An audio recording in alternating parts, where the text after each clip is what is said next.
Yes, welcome into the camp. The Badgers are back from spring break, so the camp is also back from spring break. Badgers are on the field on Tuesday morning, be back out there tomorrow morning. We're going to get into everything that we saw on Tuesday. Also going to get into a little bit of stuff that's happened since we had a chance to do an episode, Jesse, namely one of the top offensive linemen in the state ending up with the fraud and fast talker that is PJ Fleck up in Minneapolis. You had a chance to talk to him. Had some very interesting things to say about Wisconsin, and so we'll jump into that as well. Before we do, as always, Home Field Apparel, the official apparel sponsor of the camp. Best vintage gear in anywhere you can find in the college game. More than 180 schools. They've got a ton of new stuff from Wisconsin over here these last few months. Even some national championship hockey gear from the women's team after they won their record eighth national championships. Go check it out, homefieldapparel.com, and use promo code Bucky24 for 15% off your first purchase. All right, so let's dive into this. We'll start with Tuesday morning from spring ball. It was, I don't know that there were just a ton of things that just jump out and hit you in the face, but there were a few notable things that happened, and one that I did tweet about because it is something I think that we have talked about off air, maybe not as much on air, but certainly off air, was the nickel spot in Wisconsin defense. We haven't seen it a ton this spring because they aren't using as many 11 personnel packages on offense, so we don't see the nickel nearly as much. But when we saw it on Tuesday, there was a new guy in the slot, and it's a guy that you felt maybe was going to get on the field somehow, and it appears they're trying to find a way to do that. Yes, Jacksonville State transferred Jameer Latimer II, who has a lot of versatility, is now, at least on Tuesday, for the first time, earning some 1 reps as the nickel corner. And before that, early in the spring, it was Owen Arnett getting the 1 reps when they did go to that package. And the number 2 guy was Raphael Dunn, someone we didn't see last year as a true freshman because he redshirted. And Latimer makes a lot of sense potentially in that role.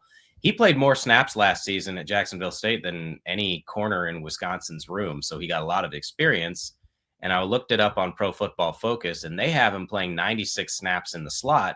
48 of those snaps came in the Cure Bowl against Ohio, so he got a lot of reps there. I'll be interested to see ultimately what Wisconsin does with that position. It does make a lot of sense to have someone with experience and playing experience in that role. It seems pretty obvious defensively that the coaches like Austin Brown in the safety spot. He played 200 plus snaps in the slot last year, but the combination of Brown and Zachman with that level of experience on the back end is really important to them. I thought it was interesting when Luke Fickell was asked about this after practice on Tuesday that he said they were going to try Ricardo Hallman in the slot in certain situations. A lot of them may be like third down situations. It depends, but obviously they're still working through a lot of pieces defensively. But that was certainly notable in terms of the first time we've seen him in that role. And they've been searching for who's going to be the new nickel. They've had a guy 2 years ago, a guy last year, and now obviously somebody new this year. But completely different guys the last 2 years, right? With Jace, now what? Jason Maitre from Boston Jason College. Maitre. Yes, thank you. Jason Maitre. With 2 years ago, a cover guy, a smaller guy who was more than willing to stick his nose in there and play the run. He just wasn't a very big guy, so it's a little tough to ask him to do that all the time. But then last year it was, you went with Austin Brown for much of it. I know obviously Max Lofi got some time too, but Austin Brown ended up being the guy, and he's a much bigger body that can deal with some of the stuff that happens inside there. And I look at Jameer Latimer, and he is not a big guy. He's listed at 5'10". Maybe that's accurate. He's not like extremely, extremely big guy whatsoever. So it feels like maybe they're going back towards that. But then when you ask Luke Fickell about it, what kind of guy do you need? And he's like, well, we want a guy that's going to be physical and be able to do, some different things, whether it's blitzing and just be able to stick his nose in there. And again, Jameer Latimer might be able to do it. It's just he's not necessarily the body type that Luke Fickell, it sounds like that he would normally want there. I would say, I think what we've seen out of that position, and obviously it's evolved over the years because you see more spread offenses, and the last several years, Wisconsin was in the nickel more than any defensive package. Like, you can have a bunch of different body types. It's just who fits. Like, you can have a 5'10" guy and he can succeed there. And I won't be surprised if it ends up being Latimer, because let's just look at the roster and what the possibilities are. You're going to have Ricardo Hallman, assuming Nazir Forquerine is here next season. There's Why obviously wouldn't he be, Jesse? Why wouldn't there's he be? all that legal mess where the NCAA is pushing back on the extra year of eligibility. But like, those are your guys. They were starters a year ago. You feel very good about that. But you also brought in a couple guys from the portal, and you didn't bring them in to sit. You got Deone Hill, who's gotten a lot of reps with the twos. Amelia Agard has as well on the outside. But I would expect the primary defensive personnel grouping to be 5 DBs on the field, just because of what the other offenses will present. Even if we haven't seen that the majority of the time in practice here, it's because of Wisconsin's offense. So, Latimer, I think, can take that position even if he is 5'10". If you play with physicality, if you're intelligent, if you have the experience that he has, and he can be that guy. Because what are the alternatives if you look at the roster right now in terms of experienced guy? Well, I mean, that's what Luke Fickell said, though. He said, we've used cornerbacks there, we've used safeties there. I still think Austin Brown's a very good possibility to be there, because it's really what happens at safety when you have some of the young guys that transfers that you brought in, whether it's Matt Young or Luke Emmerich, or fill in, Charlie Jarvis. Like, you have other options back there that have more experience, especially. I shouldn't say more experience than a guy like Deone Hill, but more experience than some others. And if you like Austin Brown and that body type, then you put him in there. So I don't know. I wouldn't be shocked if it was still Austin Brown and you're just seeing somebody else at safety instead. But so far, that has not been the case this spring. Right. That's certainly a possibility, would make a lot of sense. But again, it goes back to, where does the staff believe Austin Brown has the most impact?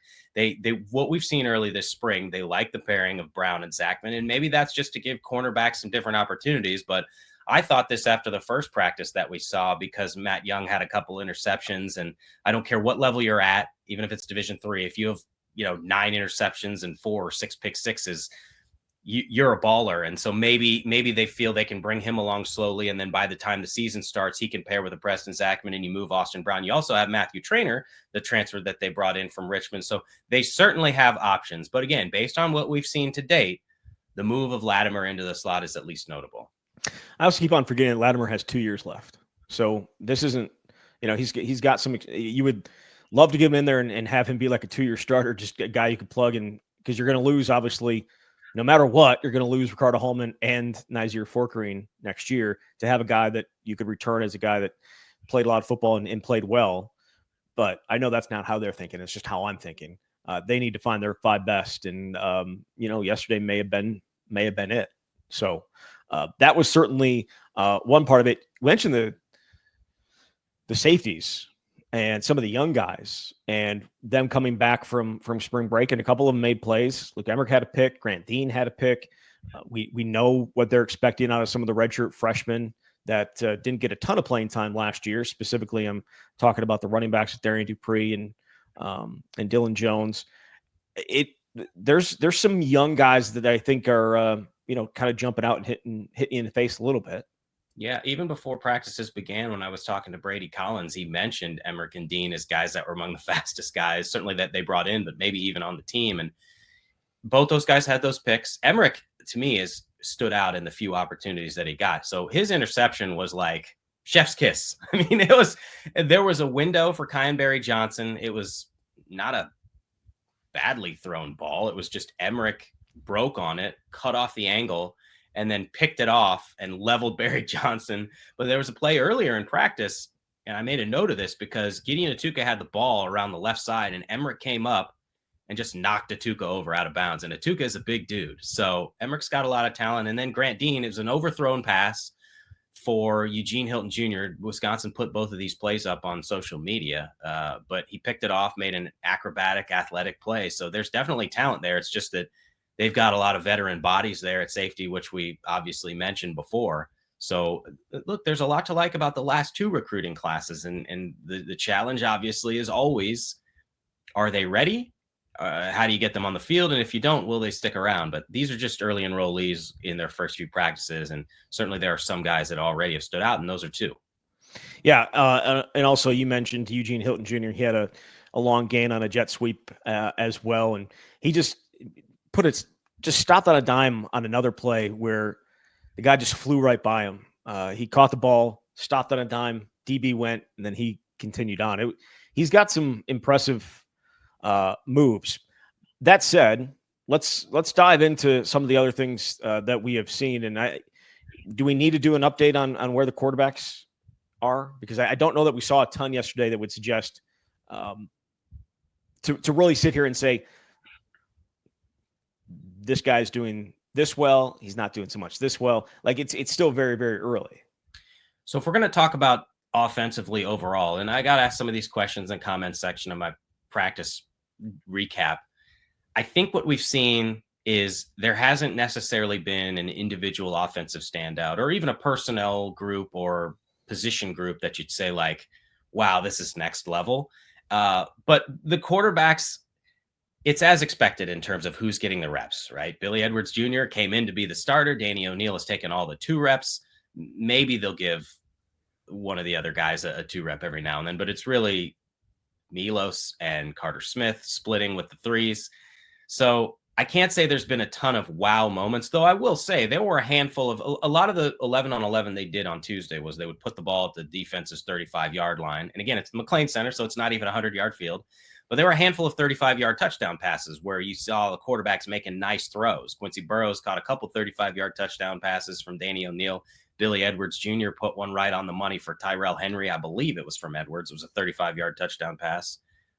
It was beautiful. Yeah. Like it was for me, it was the throw of the day. Mm-hmm. It was, I mean, Heiberger was in tight coverage, had his back obviously to Edwards, so he couldn't see the ball coming, and Edwards just dropped it right over his head and in front of the safety that was coming up. And a great ball and a great catch by Tyrell Henry too. Yeah. It was Preston Zachman who was behind him. It was the only spot you could have put it for the guy to make a play, and Tyrell made a tremendous play. So there are a handful of those. I may have said this before, but we're not seeing a ton of air the ball out 40 yards down the field. A lot of what we're seeing early is get the personnel in place, the structure of the offense, and frankly, a lot of it is emphasis on the run with some physicality. I think Billy Edwards Jr. has a chance to really thrive on some of those intermediate throws, the 15 to 20-yard passes, which I feel like I saw a decent amount of the first handful of practices, but it's not like you're seeing someone just completely tear apart the defense. That's not really what practice and early spring practice is about, but nothing has been a huge surprise from the quarterback standpoint. I think to me, the bigger point and emphasis is the overall structure of the offense. Yeah, I would agree. I thought you were going to jump into it there. I wanted to give you a chance. I didn't want to ramble for 8 straight minutes. Right. But I guess what I was going to say was, and I mentioned this to you when we were up in the McLean Center yesterday, because we are on the end zone side of it, right? So they usually, if we're in the stadium, we're up in the stands and sitting at the 40-yard line, 50-yard line, and you can see exactly what's happening. On the other, when you're in the McLean Center, you're sitting on the second level, looking through a net, and it's extremely hard with this offense to tell where the ball is all the time, because there is so much motion, there's so much shifting, and it's a little bit tough. Now, maybe some of that's my eyes, and maybe it's some of what is going to make the offense a little bit more difficult to deal with. A lot of eye candy with this one. So I said this in my recap, but it feels like I understand hindsight is 2020, and we can't deny the level of excitement that Phil Longo's arrival brought. But once you saw the product and what they were actually trying to do, it was so different in terms of the pendulum swinging in the opposite direction from what Wisconsin used to do, that what we see now to me feels like the offense Wisconsin always should have had when Luke Fickell came. And I say that because it's combining the factors that that potentially can move this offense forward with the passing game, with the physicality, the bigger personnel packages, and a lot of those motions that Wisconsin has been, and what I think Wisconsin potentially needs to succeed. And it's not just you, because there are a lot of plays that Wisconsin would run, and I'm following the quarterback or I'm following the running back, and it's like, oh, he doesn't even have the ball. Now, I get when you're a football player and you're on defense, you're probably looking for some different things than we are. But I asked Luke about that after practice because it's very clear that what they're doing is a greater emphasis on certainly pre-snap motion. I mean, how many times have we seen a wide receiver end up coming across the field and getting a ball? Very reminiscent of some of the what we saw under Paul Chryst, but also there's a lot of window dressing and a lot of like they're doing the same motions and a lot of it ends up being a simple play, but you're testing the eyes of the defense with that so-called eye candy so that you're setting them up for a situation where you might not do what is expected. And that is a huge part of what Jeff Grimes' offense appears to be. And Luke's answer to that was, yes, certainly offenses can try and test a defense in a number of ways, but I thought the last thing that he said was most notable, where he said, we don't want to have the defense be able to tee off on us. And not so much the passing game, but the run game. And I thought that was notable because we saw what this offense was the last couple of years. So they're doing everything they can with all the shifts and the motions to make it even harder for the defense. And that to me has been the thing that is one of the most notable things offensively. I think motion is just it's difficult to deal with on a number of different reasons. First, it messes with your eyes. You have to keep, and also defensively, you have to change guys off. You have to, I should say, pass guys off when they're going in motion. You just get a much, I guess, better idea of exactly what some of the defenses that you're also going to be facing are, what kind of coverage they're in, what kind of thing is coming at you, because that motion kind of forces guys to show their hand a little bit at times. So there are a ton of things that happened with motion that, again, we didn't see a ton of it the last couple of years. If you're watching Wisconsin, if you're watching Green Bay and the Packers, you saw a ton of it. And again, I'm not saying that this is what that looks like at all. It doesn't. I'm just saying I think motion is important. I think shifting is important because it just forces a defense to be on point all the time, or there's going to be a mistake. And I don't know that we saw them forcing defenses into a ton of mistakes the last couple of years. Yeah, I think that's totally fair. And again, because we saw it yesterday, right? There were some mistakes made by defenses that allowed guys to be wide open. You mentioned the Quincy Burrows 35-yard touchdowns. One of them was, there wasn't anybody within 10 yards of them. So like that type of stuff, that's what I think some of the motion and motion and shifting and just eye candy, that I called it eye candy, can impact the defense. Well, think about what Phil Longo said when he got here about that idea of stretching them pre-snap horizontally and then vertically. And it's like, that didn't necessarily really happen. But with all this movement, you're forcing a defense to do that. I mean, if you've got somebody coming through off the edge, you've got to monitor them. But then all of a sudden a running back's got the ball up the middle, or there's a quarterback keeper. But then on the next play, you have the same situation and it goes to the edge. It just presents more challenges. And I'm not going to sit here and say that means this offense is going to score 35 points a game, especially with this schedule, or that the team is going to have X record next year. But it just gives Wisconsin more opportunities to be successful. And that has been so important because they haven't had much success for a long time.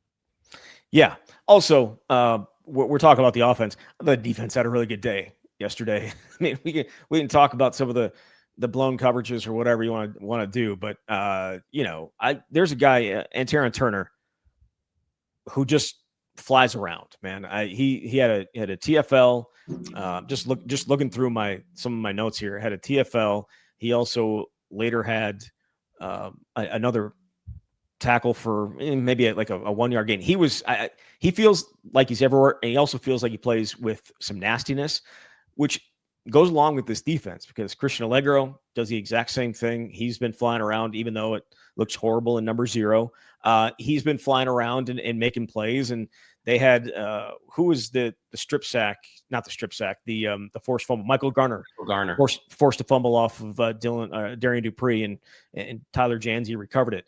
They had some really nice plays yesterday, I thought, defensively. So when we're talking about the offense and its improvement, the defense is also a part of this. And maybe that's where we need to go next year, is because Luke Fickell was asked about some of the size along the defensive line and whether they think that's going to be a difference for them this year. I think we made,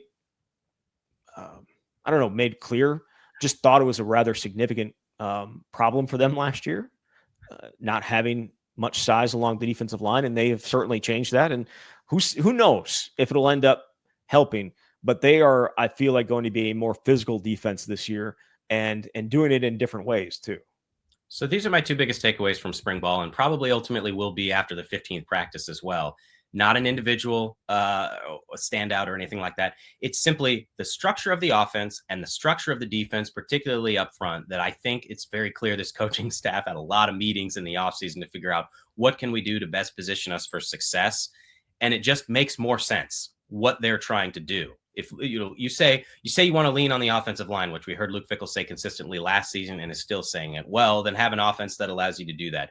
You say the last 5 games, essentially you fell apart and defensively you weren't physical enough. You were just outclassed and outmanned. Well, what are you going to do to address that? Put more bodies on the line, make sure they're bigger. And they've done that. So I give the coaching staff, as much crap as they've taken, and rightfully so, because the results have not been there in 2 years, a lot of credit for trying to implement changes that they believe will move this program forward. And it starts with how big they are up front. It's so noticeable when you watch it, and just the general structure of the defense, because you watch that Iowa game, right? And we've talked about it a number of times. Okay, you have 5 DBs on the field, but you have 2 guys up there, and Iowa's gashing you and has 329 yards rushing. That's completely unacceptable. It should never happen for a Wisconsin defense. They recognize that. Well, now you have guys that are 300 to 330 pounds along the defensive line, and you're implementing them in a way that is going to have more bodies up there. So, you have 2 interior D linemen, you have these edge players, and look at all the portal guys they got. None of those guys, at least their listed weight, is less than 297 pounds, and that's Corey Walker, and he's playing on the edge. And you got Michael Garner listed at 300, even if he doesn't look 300. All these guys are, 315, 316, and Luke talked about it after practice on Tuesday. Look at the roster last year and the guys that they were having play. Elijah Hills had a nice season. He was in the 280s. Kurt Neal was in the 290s. James Thompson Jr., who obviously was hurt, was 295. Ben Barton was 308, and now he's 323. And even Dylan Johnson has gained significant weight. A guy who was in the 290s is 300 plus. And the same with Brandon Lane, was 300 plus, but he's gained like 8 pounds. So that was clearly the biggest point of emphasis, and it's noticeable, and especially on the interior with like a Charles Perkins and a Javier Suggs, and what those guys are able to do. There is a nastiness there, and I think that is so important to what they're trying to do. Again, it doesn't guarantee anything. No. Right? It doesn't at all. But they had to have looked at that Iowa game like never again. Yes. Like if they're going to run for 329 yards, they're going to have to run through 300 pounders. They're going to have to run through a little bit more of a physical front than they did that night. And again, I think, quite honestly, and I know we can talk about the size and everything like that. I thought the Iowa game was as much scheme as it was, not having the guys up front to do it. Right? Like, you can't continue to play defense like they did that night. And I know I asked Tressel about it a few weeks later, and we had they went big nickel, but again, and it wasn't like they were great when there were 3 defensive linemen on the field either, but they got gashed over 10 yards of carry, or almost 10 yards of carry, when there were 2 defensive linemen on the field. And they just kept on putting it out there, and Iowa kept on putting the formation that they wanted to Wisconsin to be in, and just got absolutely gashed again and again and again and again. And at some point it just gets mentally draining if you're a Wisconsin guy. And so it's probably like the Nebraska game with Melvin Gordon. It's just like, eventually you're like, you lose all will to keep fighting. And that certainly, I think, played a role that night as well. But yes, the size is certainly notable. The formations and the way that they're lining guys up is notable. Heiberger now at inside linebacker. We got Aaron Witt playing off the ball. We'll see exactly how that all plays out. And even if you don't want to say it, there's a lot of it's very much a 4-3. It looks very much like a 4-3 scheme. Yeah. Even if, like, technically, because Daryl Peterson is a part of that 4, and he's got he's an outside linebacker, but it's going to look much closer to a 4-man front more often. Again, football people will be like, well, a 3-4 is actually 5 along the line, because you have defensive linemen and 2 outside linebackers, and that's how football people talk about it. But this just feels a little bit more physical and a little bit more, at least attuned to what Wisconsin's going to be facing on a week-to-week basis in the Big Ten.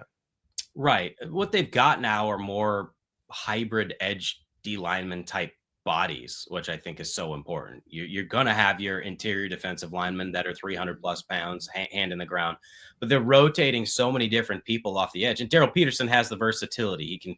He can be an outside linebacker, he can put his hand on the ground inside. You've got Michael Garner at 300 pounds, Corey Walker at 297, who can play the edge. But then you bring in guys like Sebastian Cheeks, a Tyrese Fearbray, who they brought in from Kentucky, a different body type who can do some of those same things.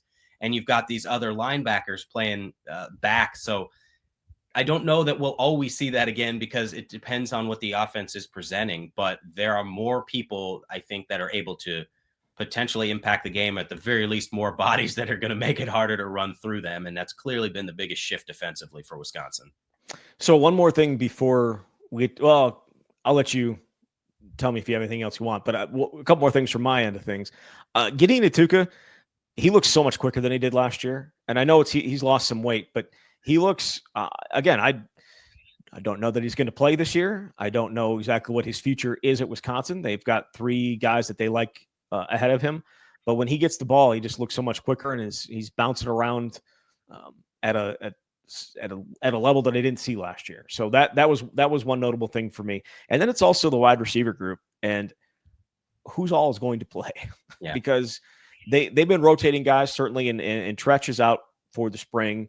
He was watching from the sideline, but and I guess, obviously Mark Hamper not there as well. Not exactly sure on when he'll be back or exactly what is keeping him out. But Vinny Anthony, Chris Brooks, Jaden Ballard, Quincy Burrows, Tyrell Henry all made plays yesterday. Yep. And I look at that group and say, who's not going to play or who is going to get the most playing time? And what does this rotation look like? This is not the air raid. So it's not like you're going to there's not nearly as many snaps to go around for the wide receivers as it was the last 2 years. But I think all those guys potentially could help. Obviously, Vinny Anthony's a top guy. Tretch is a top guy. So far to this point, Jaden Ballard is a guy that may end up being a top guy. But Chris Brooks made a great play, a great catch in tight coverage yesterday with Emilio Agar just wrapped all over him. And it was a great throw. I think it was from Billy Edwards, like right where it needed to be, but held on to it. And this is kind of like let's be fair, this is Chris Brooks' time, right? Like this is the spring. He was amazing the first spring of the air raid, and then he got hurt, and then we didn't get to see him a ton last year either. And then Tyrell Henry in the slot has been really good. Kyan Barry Johnson's there. Like there are just a number of guys. I don't know what this rotation is going to look like. It's April 2nd, so it doesn't really matter. But when I was going through and writing down who I think could play wide receiver, I just kept on listing names, and I just don't know that there's enough snaps for that. I'll start briefly with running back since you mentioned them first, and then get to the wide receivers. Obviously, you mentioned the top guys we're seeing. It's Dylan Jones. It's a lot of Darian Dupree. It's a little bit of Cade Yakameli, and then Gideon Atuka is behind those guys. Thought it was interesting that Luke talked after practice about the fact that of all the position groups, that may be the one the least about in terms of what they're going to do on the field, because there's not a lot of live reps. As we've talked about over the years, the running backs aren't getting dropped to the ground every time. It's a lot of thudding up. Now, he said that there's going to be more live reps for those guys, but it's also a very thin group. So if you have an injury, you could be in trouble. Now, they have the running back group that they do in part because of how much they feel good about Dylan Jones and Darian Dupree. I think Dupree is going to be a threat in a lot of different ways, but that's kind of what we've seen so far from the running back group. A lot of talent, but they've got a lot to prove. So the wide receiver room, you're right, is so interesting because as of now, there are 8 healthy scholarship players at that position. Not having Tretch gives so many other guys opportunities. And it's the same with Mark Hamper because now people on the outside are getting more reps. If I had to guess, and obviously it's speculation after 5 practices, you've got Vinny Anthony. What you have in Tretch when he is healthy. And the expectation, again, is that he'll be ready to go for the season. It's still only April. I really like Jaden Ballard potentially on that other side just because he's been in college for a long time, even if he only had 11 catches, you can see there are some moments where he's just a little bit different, but he's going to have to fend off a lot of different players. Those guys are getting a ton of more opportunities. I think Tyrell Henry is getting more opportunities because Tretch is out. I really like Eugene Hilton Jr. I don't know if he's at a point where he can jump all those guys, but to me, you mentioned it earlier, he consistently stands out. Among the freshman early enrollees, I might put him at the top in terms of the guy you're seeing make the most plays. Everybody's talked preseason about the maturity that he had. He's got a really good skill set. I wonder where Joe Griffin Jr. fits into this at this point. Obviously, he did a lot at Boston College. I don't know that I've necessarily seen a ton early in practice, but he did it for a couple seasons at Boston College. I'm not going to count him out, but I think there is a lot of competition for those spots, and that's obviously a good thing. Now, are there going to be 6 guys that we see during a game? Probably not traditionally based on what we've seen at Wisconsin at wide receiver, but they do have some talent there, and that's at least encouraging if you're the Badgers. They do. All right. Before we move on to the recruiting thing that I mentioned at the beginning of the show, is there anything else that you wanted to hit on? Well, offensive line wise, it seems very clear that there's still a competition at right guard. The other 4 spots feel like they're solidified just because we haven't seen much change. It's kind of gone as expected. You've got 3 returning starters with Joe Brunner at left guard, Jake Renfro at center, Riley Mallman at right tackle, and Kevin Haywood, to me, as expected, has ascended into the number 1 spot to date at left tackle. But right guard, there have been 5 practices so far, and 4 of them have been open to reporters. And it's just been a carousel that AJ Blazek is working through. We probably mentioned this on the last show, but you've had Kerry Kadenko there. You've had Emerson Mandel. You've had JP Benchawal. And then they went back to Kadenko on Tuesday. So it seems pretty clear that they're trying to figure that spot out. And Emerson Mandel can play that spot. He's also played some right tackle with the 2s. There's a lot of talent in that group, but still some things to work out from an offensive line perspective. Yeah, and JP Benshaw was not practicing yesterday, so we'll see. I like, honestly, if it were me, like, you want to talk about size, you put Emerson Mandel at right guard next to Riley Mallman to go along with Jake Renfro's not a big dude, but the other 2 guys to his left very much are. I'm talking about in the Jake Renfro is a big guy. In life, he's a big guy. In football, maybe not as much as you have seen at Wisconsin before, but the other 4 guys, if that was the lineup they were to go with, big, physical, mauling type of guys that you would, when you think of a Wisconsin offensive line, you kind of think of those type of guys. Kerry Kadenko, a little bit smaller, but again, if he's the one that AJ Blazek thinks is going to get the job done, then that's the way you go. But again, April 2nd. Feel like we still have a little bit of time here. But yeah, Wisconsin back on the field on Thursday morning for practice number 6 of spring. And we'll have updates from that, obviously. But wanted to go to a story that you did during spring break, and that was the commitment of Gavin Meier. He is a offensive lineman from Janesville Parker, and he has committed to the University of Minnesota and to PJ Fleck. And you caught up with him because he was recruited by Wisconsin. He did have an offer from Wisconsin. He visited there a couple of times just in recent weeks, and he decided to go to Minnesota instead, and then had some comments that I don't know that a lot of people were overly happy with, but I think, as you have told me a number of times, you kind of think there's some accuracy to him. Yeah, so the premise of the story, obviously, is you've got a number 1 ranked player in the state of Wisconsin. In 24/7 Sports, I think the composite has him number 2, though I don't fully understand that because I don't know if Rivals has even got rankings for the state that year. Maybe I missed it. It doesn't matter. And so I just want to know, like, you're 45 minutes from Madison. You picked Minnesota. You're an offensive lineman. You had a Badgers offer. Why'd you pick Minnesota? It wasn't looking for something inflammatory, but obviously he gave it to me, and I want to read what his quote is so I don't misquote him. People may have seen this already. He said, like, Wisconsin, he loved the coaching staff. He said there wasn't one red flag with the coaching staff, but I said, well, so what was it about Minnesota, or why didn't you pick Wisconsin? And this is what he said: I don't like talking bad about other schools, And but then I he also went and did it. He was largely complimentary of Wisconsin is the thing. But then he said, I also have to keep in mind that this isn't the same Wisconsin they used to be. Like, this isn't the Barry Alvarez Wisconsin. I don't like throwing shade at anybody because Wisconsin is still a great program, but Minnesota, they've proven to be good. The past 3 out of 4 years, they've beaten Wisconsin, and Wisconsin one more losing season, and it's kind of uncertain. I get Coach Fickle is signed, but anything can happen. So that's what he said. Do you know who that sounds like? You're going to say it sounds like PJ Fleck. That's exactly who it sounds like. Well, and I have no doubt that is what their pitch has been. But it's not just them. It's a lot of people, I would assume. A lot. I mean, I'm sure Bob Bostad was saying the exact same thing when he came in and got the other guy that Wisconsin had, an offensive lineman that they had offered, who ended up, as soon as he got an Iowa or Indiana offer, jumped at it. So like I have no doubt that that's what they're saying. That's what happens when you go 12-13. It's what happens when you get embarrassed by Iowa and Minnesota and Nebraska.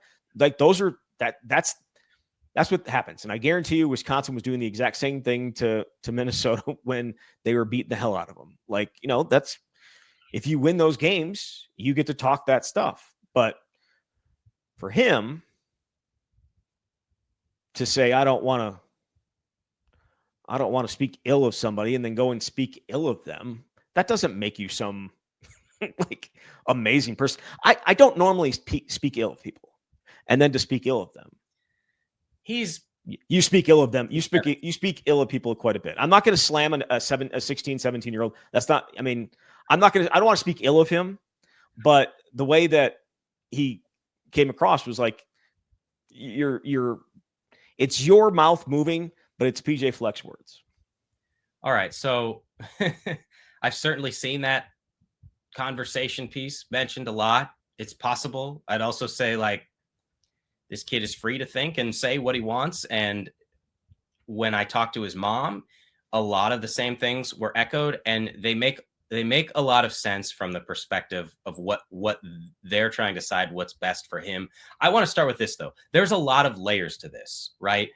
Yes, he's the number 1 or number 2 ranked kid in the state. He's a 3-star player who's the number 40 offensive tackle. In another year that might have more talent in the state, he wouldn't be ranked as highly. And I'm not making it sound like, because it's not, like this is the end of Wisconsin football or the Badgers are in trouble because they didn't get this kid. We know that Wisconsin is still emphasizing the state. They've gotten 8 in-state kids in the last 2 classes. Luke Fickell certainly has said that that's a priority. So Wisconsin football will be fine even if they didn't get this kid. That's not what I'm trying to suggest. But I think it's also worth pointing out that some of the top talent in the state has left for a variety of reasons, and that has been something that Wisconsin has traditionally gotten.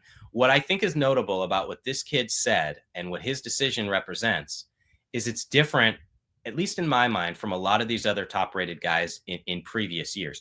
You could explain why Wisconsin didn't get a lot of these other guys, right? Like 2022, to some degree, okay, there's COVID. They can't visit for 15 months. That's an advantage Wisconsin has that's gone. The only guy that I ever really saw say anything was it Billy Shroud, who's like, I don't want to play for Peaches, which I don't fully understand, other than I want to go somewhere else and compete for national championships. But you've got a lot of other players leaving because Wisconsin offered late, like Garrett Sexton. I mean, that's Wisconsin's fault. If you really wanted him, he wasn't a plan A guy.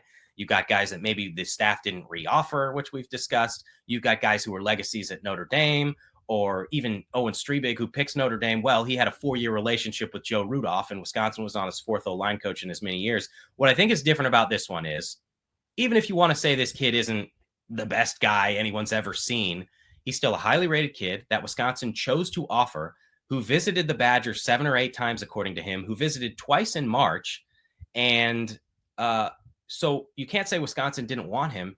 And he made his decision because he's looking at the future of Wisconsin football and thinking, like, it's not in a great place. And if they don't win, I have to consider what happens with that staff and whether everything will be different. And so I want more security, at least in his mind. So I'm going to go to Minnesota. And on top of that, Minnesota is at least recently proven in terms of relative to Wisconsin. Now, it's worth pointing out, PJ Fleck's record in the Big Ten is a losing record. He's got a winning record because he's 23-3 in non-conference play. But Luke Fickell also has a losing record in 2 seasons in Big Ten play. So I think that's why this particular situation is most noteworthy, is because you've got a kid who grew up a Badgers fan, whose mom got a master's degree at UW, whose dad spent a year at UW, who wanted as a kid to play for Wisconsin, who in the end decided, even though he had that opportunity, he's going to go somewhere else because he's concerned about what Wisconsin football could be in the future. I think all of that is fair. Absolutely, all of it's fair. And yet, it is the essence. It is the exact definition of negative recruiting. You can see that, right? Oh, certainly. I mean, this isn't a kid sitting there, yeah, again, I'm not going to slam the kid. It is, he had a decision to make and he made it. You're right. It's not to me, it's not a huge deal because the kid's not very good. Or at least I should say that's wrong. That was wrong. He's not rated very highly. This isn't losing because they've lost. Roy was much highly recruited than he was, but he was a guy that also wasn't a Wisconsin native, right? Like he was exactly. So obviously a little bit different than this one too. This brings me back to my conversation that we've had. I thought we had a pretty extensive one a couple of years ago when they were losing the top guys in state, and I'm like, I think it matters. I think it, you can't always go outside of the state and bring in all the talent. And you're like, well, look what they did in Philadelphia, look what they did in Pennsylvania and all. And I'm like, yeah, that's great, but you should still obviously be able to keep the good guys home. So in 2023, it didn't really matter that they didn't get the top guys because they replaced them with impressive players, right? Well, there weren't any good. Excuse me, 2024. Right. It didn't really necessarily matter because they replaced them with players at their level or better. One of those guys being Kevin Haywood, who's slated to start this year. You look at the 2025 class and some of the guys that they lost, they brought in even better guys. Like the guys are about at the same level. The 2026 class has 2 commits in it right now.